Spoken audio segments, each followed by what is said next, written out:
Ohayo gozaimasu. So today we will be making Blood Moon Yasuo mask on cardboard. So here we have the printed file. It's just 2 pages. Just need to glue it here, right? Now let's do it. Okay, there it is. And it's got. And get a tape.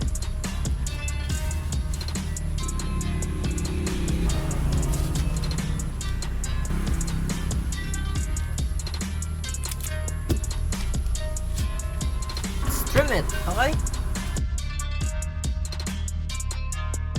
Okay, so after cutting the patterns, get some cardboard. Any cardboard would be fine, and then let's trace it. Just trace it, okay? So to hold it in place, you just need a tape.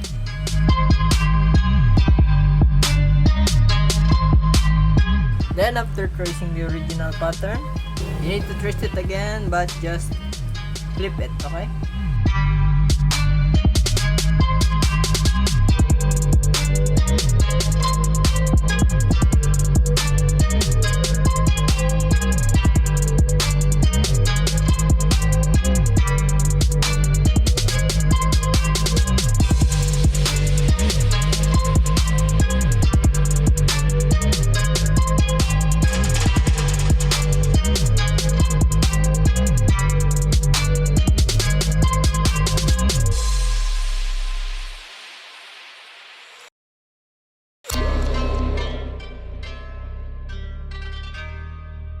Okay, so this is the original and this is the mirrored. We will start with the original, okay? So this is the original patterns and we will start with this one, okay?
Okay, we're done.